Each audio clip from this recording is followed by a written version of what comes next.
Hello, everybody, and welcome to the third episode of the Tapper Nap podcast. In today's episode, we will be talking about UFC Vegas 113, Vinicius Oliveira versus Mario Bautista card. But first, as usual, we will start off with a recap of UFC 325. And the first fight on the card was Sulin Grambo versus Louis. I don't know if I'm pronouncing Sulin Grambo right, but yeah, he's fighting Louis. I had a lot of hype for Sulin Grambo coming into this fight. I thought he was going to win this quite easily. Louis won by decision. The first round, I thought Sullivan Gramble was going to knock him out. Louis came out round 2 and 3 and just looked better. But Louis is not UFC level. He's not ready for the UFC. Same with Sullivan Gramble. I had hype for him, but unfortunately he lost. The second fight on this card was Nakamura versus Cesale. I don't know if I'm pronouncing that right. But Cesale looked very, very good in this fight. Unfortunately, gassed out in the third round. Nakamura, beautiful knee, and sent Cesale unconscious. I think Cesale deserves a chance on the Contender Series because he looked very good. And obviously Nakamura is going to get his UFC contract as promised. The next fight was Dom Marfan versus Kim.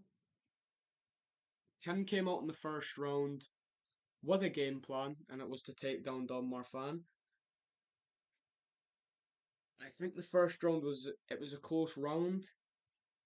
Reason being, Don Marfan did get up from the first original takedown and looked good on the feet against Kim. So Kim came in with the game plan. The first round was close, but round 2 and 3 just weren't close. Don Marfan won them quite easily. I scored at 29-28.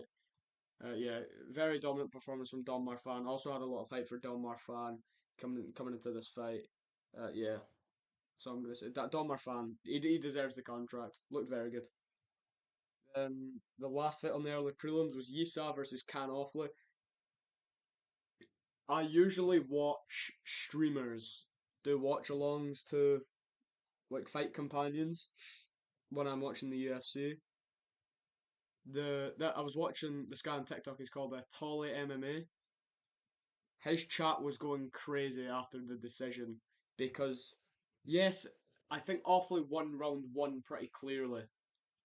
I think Yisa won round two very, very clearly. But I did score round two a 10-8 to Yisa, and then I think Offley won round three. So I did score it a draw. I think that's the only fair way you can score it. There's no way that round two wasn't a 10-8. It was clearly a 10-8. But some people say Yisa robbery just don't know how to score MMA. It was either an Offley win or a draw. Offley win, my bad, is kind of reasonable, but I did not see Yisa winning that fight. I really didn't. But yeah, I think a draw was very very fair there. To open up the prelims, we had Jonathan Mikhaev versus Oban Elliott. Elliott had a lot of not fight, hype, sorry. Uh, Before his Seok Kyo fight, Ko went in there, mauled him, and Mikhaev. Round one, I did score to Oban Elliott. Oban Elliott looked like he was going to have the best performance of his career until round two. Mikhaev, as I said last week, could just take it to the ground and he'd win the fight. That's what he done, and he got the sub. Oban went unconscious. Mikhaev, another very, very solid performance from him. His striking looked solid, his grappling looked solid. I think Mikhaev is going to be the big deal soon.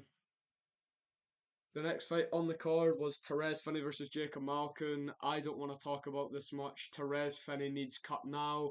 No wonder it took him 3 attempts on the Contender Series to get a contract. The guy can't even throw a jab straight. He just can't. He can't throw a single strike, and he just chose not to wrestle. So I had no idea what his game plan was because he can't strike. He can only wrestle, but he can wrestle very well. But he decides not to wrestle. Just mind-boggling. Yeah. Cut Therese Finney now. But to be fair, I think he tore his ACL or his MCL in the second round. I don't care. Cut him. He sucks. The next fight on the card was Cam Ralston versus Corey Brundage. As I said last week, Cam Ralston done exactly what he done, except he done it a little bit later. Went in there, starched Cody Brundage, sorry, not Corey. Cody Brundage, just exactly what I said he would. Obviously, I did predict round one, and it was round two. But yeah, another great showing from Cam Roston. Very good prospect at middleweight now. And to wrap up the prelims, it was Billy Alicana versus Justin Tafa. Round one, I did think Justin Tafa was going to get the KO. I have no idea why, because he's Justin Tafa. He's trash. But yeah, Billy Alicana went in there. We all knew he would wrestle. Billy Alicana's a decent wrestler, and Justin Tafa is a terrible wrestler. Went in there, got the sub, as a lot of people did predict that. Unfortunately, I did predict the decision. But yeah, cut. Sorry, I've been saying Justin Tafa this whole time. It's Junior Tafa he was fighting. Just came to my mind there because I was going to say cut Justin Tafa, but he's already been cut. But yeah, cut Junior Tafa. My bad there. I was wild in there. Moving on to the main card of UFC 325, Salkid beat Jamie Malarkey by first round submission. This is kind of what I expected. I expected Salkid to get a first round finish. I thought it might be a knockout. I thought he would light Malarkey up on the feet and land a big shot and put him out, like his previous two knockouts in the UFC, against Jubilee and Hakparast. And in this next fight, Talison Teixeira versus Tai Tuivasa. What? Shut the heavyweight division down. Close the heavyweight division down. This fight had me shouting at my TV. It was that bad. Like, I think it was at like halfway through round two. They both had to like stop and look at the clock because they were that tired. Like, heavyweight is in shambles. They're all fat and they've got no cardio. And I know it's easy for me to say sitting watching at home, but yeah, this was a terrible fight. And at the end, they had to lie on the canvas. They couldn't even get up. Talson Teixeira did get the decision win, but I don't think anyone won that fight, to be honest. It was absolutely horrendous. Next, we had Mauricio Ruffi defeating Rafael Fiziev by second round knockout. This isn't how I expected the fight to go. I thought Fiziev was going to be better on the feet, and I thought he would get a decision win or maybe a third round knockout. So Ruffi impressed me with this. I think after this, it's a good bounce back from the Benoit Saint Denis loss. I think Ruffi can maybe be in title contention if he can address the grappling issue that Saint Denis kind of highlighted. And moving on to Benoit Saint Denis, his fight against Dan Hooker, he got the second round knockout.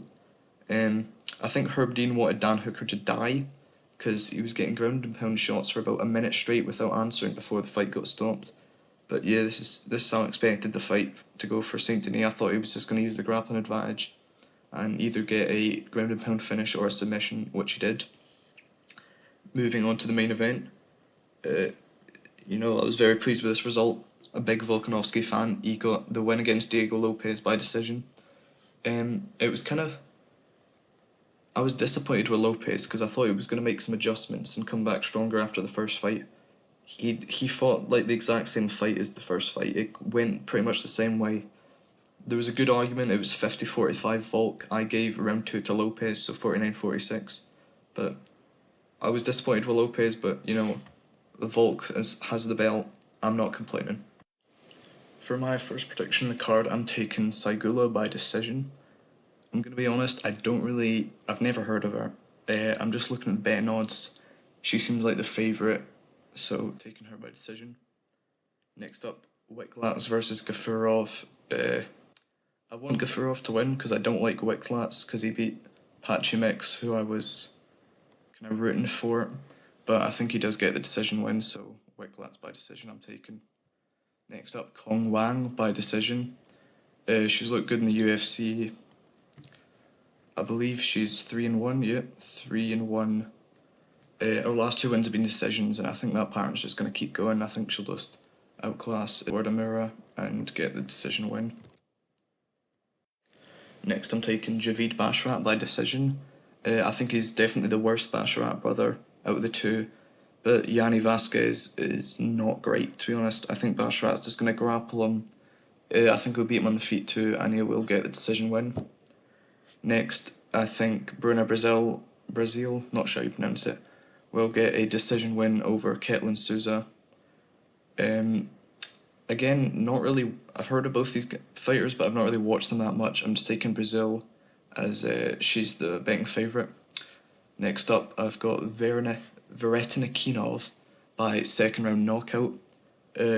yeah, I mean, Nico Price is kind of a can. He's a bum, and he has been knocked out several times. Varetnikinov is 1-3 in his last four, I think, but the three losses have been to quite good fighters, so you can't really hate on him for it too much. Next, Daniil Dachenko by first round knockout. I think this is like a pretty obvious pick, probably like lock of the card. Alex Mono is not great. I mean, I don't want to hate on him, but he's not a great fighter. Donchenko has got a lot of knockouts. I think he's just going to go out and slump him in like 2 minutes. So Donchenko first round knockout. Next, I've got Dustin Jacoby, also by first round knockout. Since the loss to Reyes, he's bounced back with two knockouts.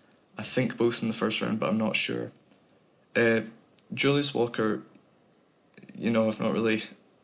I'm going to be honest, I've never seen this guy fight. But he is, looking at his fights and stuff, he looks decent. But I just think Jacoby's much better on the feet and he's just going to knock him out. Next, I've got Farid Basharat by decision. I think this is going to be the same story as his brother's fight. He's just going to grapple and get the decision win, so not really much needed said there. Next, I've got Olex. I can never pronounce this guy's name. Oleksiejczuk by first round knockout. Since he lost to Shara Magomedov, I think he's came back and got two knockout wins, both in the first round, which is quite impressive. And Marc-Andre Barriot is kind of an inconsistent fighter. He's 17-10, so I think Oleksiejczuk's just going to get the first round knockout. Moving on, I've got Jailton Almeida by first round knockout. I think this happened in a few of his fights. I think he's just going to take Kuniev down and ground and pound him until he gets the finish, which I think will come in the first round. Next, I've got Kyoichi Horiguchi by decision. In his comeback fight to the UFC, he looked very good. He outclassed Tagir on the feet and on the ground. He got the submission in the third round. I think there's also going to be a big speed difference in this fight. Horiguchi is very fast, so I think he's just going to outclass Albanzi in the feet. Just be quicker, land them shots, get out harm's way, and he'll get the decision win. And for the main event, I was not too sure on this one. Obviously, Bautista has looked great in some of his fights. Like in the Umar fight, he almost finished him twice. I was going to lean towards him, but I'm going to take Vinicius Oliveira by third round knockout. I just think he's a really sharp, clean, technical striker, and I think he's just going to pick him apart and get the knockout in the third or fourth round. But if I had to choose, I'd say third round. Now we're going to move on to the predictions for UFC Vegas 113. I'm pretty sure it is. It could be 114. My bad if it is, but I think it's 113. Right, and my first prediction on the card is Claudia Segula decision over Cachoeira. I have no idea how I'm pronouncing that. Cachoeira's last fight was against Jocelyn Edwards, I'm pretty sure, and her striking defense. She got hit with one good shot and her defense fell apart. Even the commentators were saying it.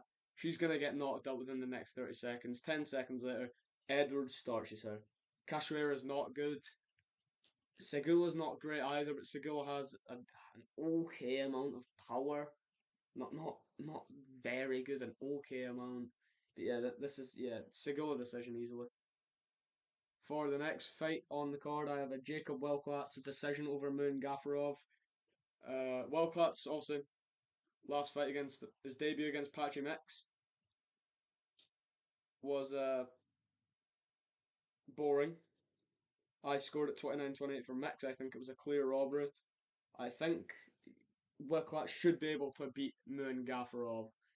Gavrov hasn't fought since January last year, if I'm not mistaken. Fact check me if I'm wrong on that.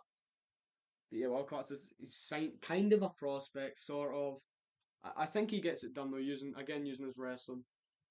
But to be fair, his stand up against Mix didn't look terrible, but his wrestling was his main aspect in the fight. So I think he gets it done.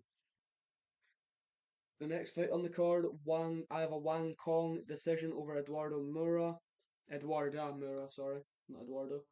Uh, Wang Kong is a heavy prospect, and Is she women's flyweight? I could be wrong on that. Obviously, her last fight, her last, she's what I think 3-1 in the UFC, and the fight she lost, she was winning by quite a big margin. Obviously, just a submission got the way there. Mira's good. I like Mira. She's a good fighter. But I think Wang Kong will be a future champion. I think her first fight was a KO and then a submission loss and then two boring decisions. I think she gets another boring decision here, but I think she does it quite dominantly. So yeah, I'm gonna go with Wang Kong. Next fight on the card is Javid. I have a Javid Basher at round 2 KO over Gianni Vasquez. Vasquez took this on about 3-4 days' notice. Missed weight by a lot. Huge underdog. I don't think Javid Basharat's good. He doesn't pressure a lot like his brother does, who is actually on this card. I'll get to his prediction in a moment. I think Basharat does win though. I think he definitely should win this. It's a layup. Vasquez, from what I've seen, looks okay, but I think taking this on like 3-4 days' notice is going to be terrible for him. Javid Bashra is actually okay as well. His record, he's like 12-6, 12-7. He's an okay fighter. He should get the job done here. He should get the job done. Biggest favourite on the card, I'm pretty sure. He should get it done. Next fight, I have a Ketlin Souza round 3 sub over Bruno Brazil. Bruno Brazil and Ketlin Souza are two okay women's fighters. But Ketlin Souza has very good grappling, very good jiu-jitsu, as we've seen in the fight with Angela Hill and her fight at UFC, was it 306, the O'Malley Marab card at the Sphere. She got a sub in that. Obviously lost Angela Hill, but grappling looked good. Bruna Brazil isn't good. Her last one, I believe, was against Meatball Molly McCann. I mean, that's all I've got to say. Just by using her wrestling, Molly McCann isn't a good wrestler. But I think on the ground, Ketlin Souza is better than Bruno Brazil on the ground, and that's exactly why I've picked Ketlin Souza here. Next fight on the card, I have a Nikolai Varentekov decision over Nico Price. Another boring fight from Varentekov, I think. The round one is always carnage with Varentekov. Always, every single one of his fights, and then round 2 and 3 are two of the most boring rounds you will ever watch in the history of MMA. It's it's blasphemy about how you can have such a good round one and just terrible 2 rounds after that. Nico Price can actually hold up. His last fight was against Jacoby Smith. He did actually wobble Jacoby Smith. I don't think anyone expected him to. And also, Nico Price has took this on about 2 days' notice. I think this will have a big effect on him. Obviously, Varentekov is also tall as well. He's very lanky. So yeah, I think he's going to get another boring decision here. Next fight on the card, I believe this is the last fight on the prelims. I have a Daniil Duncheko round 1 KO over Alex Morono. Morono isn't great anymore. He used to be solid, but I don't think he's that good anymore. Donchenko, sorry, his last fight, the Ultimate Fighter final, he looked unbelievable. Great knockout. I can't even remember who he was fighting, but it was a everyone picked Donchenko for this fight. Probably even his opponent's family. It was just an easy fight for him. This should be another layup and another KO for Donchenko. That's why I picked him. The next fight on the card, I have a Dustin Jacoby round 2 KO over Julius Walker. Dustin Jacoby's on a 2 fight win streak. Looks like he's built up a decent amount of momentum now. Again, Julius Walker's last fight against Rafael Serracura. I have no idea how you pronounce it. The round one he looked good. It looked like he was going to finish Serraquera in the fight, but then he gassed out terribly. And Serraquera could have finished him in round 3, but he shoots a takedown. I have no idea why he done that.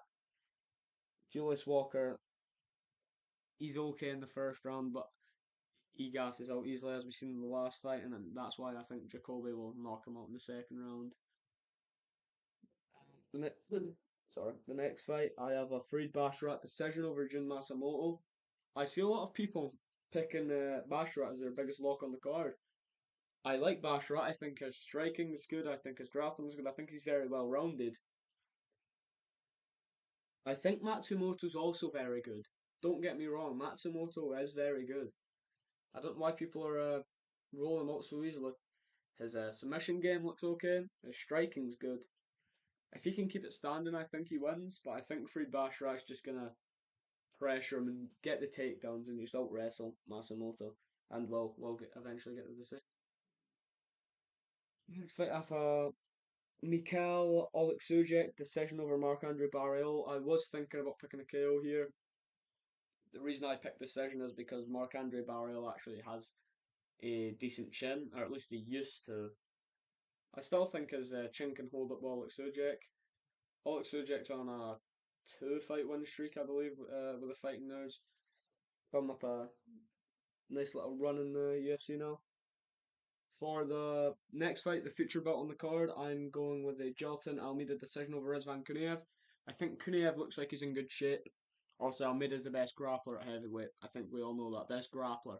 Not jiu-jitsu, not finishing ability, best grappler.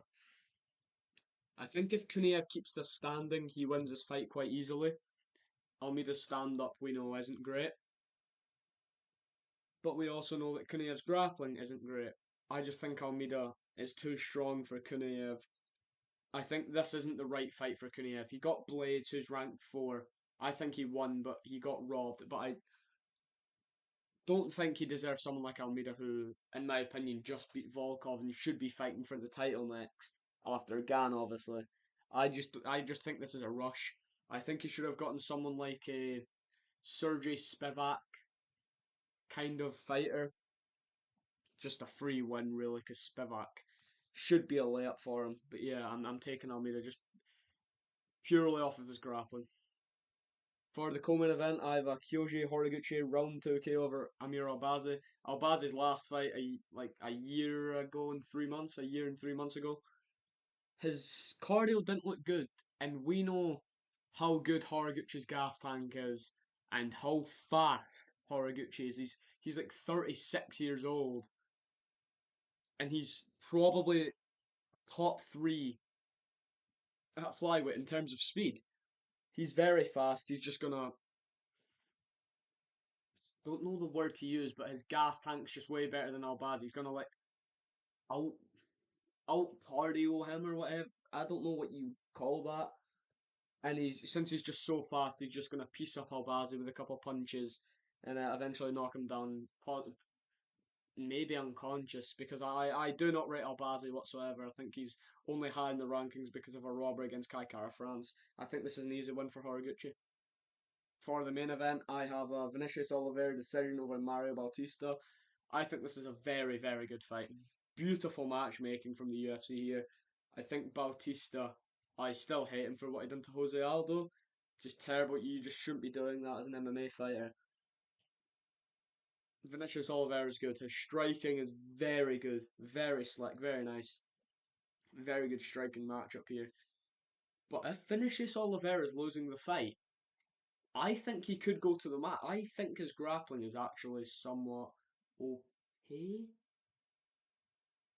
I think it's better than Bautista's, but the only thing holding me back from that is possibly Bautista's experience being on the mat with Umar Nurmagomedov, possibly making his grappling a little bit better. But yeah, I think Oliveira, I think it's close on the feet, but the main reason I pick Oliveira is because I think he can go to the mat if it's going terribly for him in this fight. For my lock of the card, I have Danil Donchenko by first round knockout. I just don't think Alex Morono has anything from on the feet. Yeah, I mean, as I said earlier, I think Donchenko's just going to go out there, start lighting him up with 2 or 3 punch combinations, and he'll just drop him, get the ground and pound, ref will stop it, and that'll be a win in the books. So I get Horiguchi is kind of a bit of a lock too, but I'd say Donchenko, just because the level of competition he's facing is a lot lower compared to Horiguchi, who's facing Albazi, who is, much higher level than Alex Morono. So Donchenko is my lock of the card. For my lock of the card, I have Kyoji Horiguchi. I think this is between Horiguchi and Danchenko, But I think this is an easy win for Horiguchi. Could win the belt at flyweight. He was my pick to beat Pantoja. Obviously, terrible injury, speed of recovery to Pantoja. I think Horiguchi would have been the one to do it. Maybe not beat Pantoja, but gave him a very close fight, both on the feet and on the mat. I think this is a very, very easy win for Horiguchi. Easy break into the top five. Then you could start looking at giving him like a Brandon Moreno, Brandon Royval type fighter, possibly a Tatsuro Taira. Maybe they go to Asia and do a fight night in there with Horiguchi Taira as the main event. Would be unbelievable. I think this is a free win for Horiguchi. I'm more confident in Horiguchi winning this fight than I was Horiguchi beating Taguero Bekov. For my underdog pick, I have Jacob Wilclatz. I understand why the odds makers have him so low. Obviously, Gafurov just derailed a huge hype train in Rinya Nakamura at 311. Wilclatz's last performance wasn't great, but I think he out grapples Gavurov here. On the feet, I think it's close, but Gavurov probably does get the better.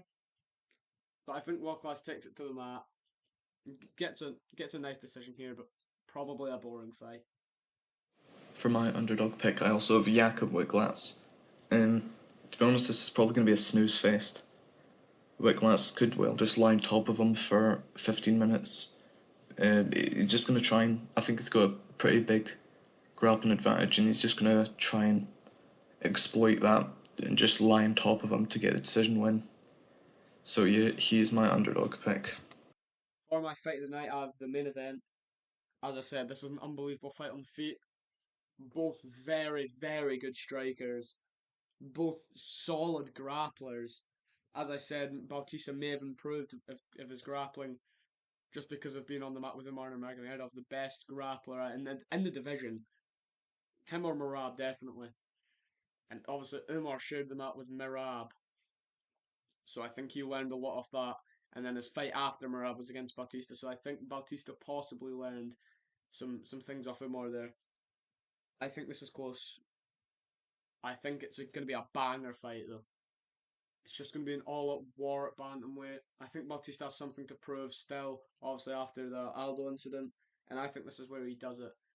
Striking war. I'll go to the mat a few times, and it's going to be not your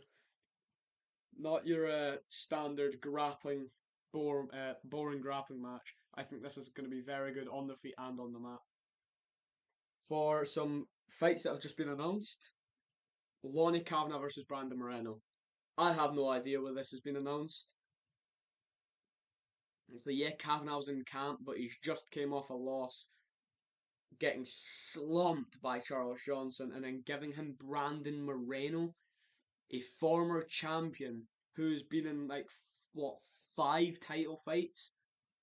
Four, well, there was four against Figgy, and then obviously the one against Pantoja. Five title fights. I just don't think this is fair for Kavanagh. I think he gets absolutely mauled here. Obviously, Amabayev pulled up, who's way more deserving of it than Kavanagh.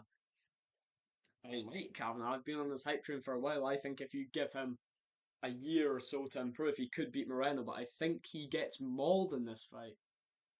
The next fight is Charles Johnson versus Bruno Silva. And see, Kavanagh was originally booked to fight Silva. Amabayev pulls up, so Kavanagh takes Moreno on short notice. And then Charles Johnson, the person who just knocked out Kavanagh, takes Kavanagh's old opponent. Makes no sense to me. If anything, Johnson should have got the Moreno shot. He's like 4-2 in his last 6. I think he probably still could have made weight. This makes no sense, but is a free layup for Charles Johnson. Absolutely free. For a couple fights I would like to see announced, I have Colin Salkid versus Michael Chandler. I heard that there's going to be a UFC Perth card in May. I think this is a very solid fight. Salkid deserves it. Obviously, he's 4-0 in the UFC. Chandler's on his way out. Unless Chandler waits for Conor McGregor, I think this is the fight you do on maybe the Perth co-main, maybe the main. Salkid's building up a lot of hype and attention in the UFC right now. I think he's going to be a superstar. this is a banger fight on the feet. If Salki's willing to stand, obviously we know he can grapple very well, as we just seen in his last fight and against Yanal Ajnuz. He's a very solid grappler. But I think if he was willing to stand here, this is an unbelievable fight. Another fight I would like to see announced at Cam Rawson versus Jung Young Park. Jung Young Park is getting older. I think he should be the middleweight that you feed prospects. Because I think Jung Young Park is good, but I think if you give them to prospects and prospects win, I think that's a sign where you give them someone ranked now. Because to beat Jung Young Park as a prospect, I think it would take a lot of skill. I think Jung Young Park is a very solid fighter, one of the best unranked middleweights out there. But he's getting older, so I think you start feeding him prospects, and I just think him versus Cam Ross may be a great fight. And that is today's episode. Thanks for tuning in, guys. There is no UFC card next weekend, but the weekend after we have Sean Strickland versus Anthony Hernandez, which I think is going to be a great fight. So make sure to tune in for that episode. Thanks for listening, guys, and we will see you in 2 weeks.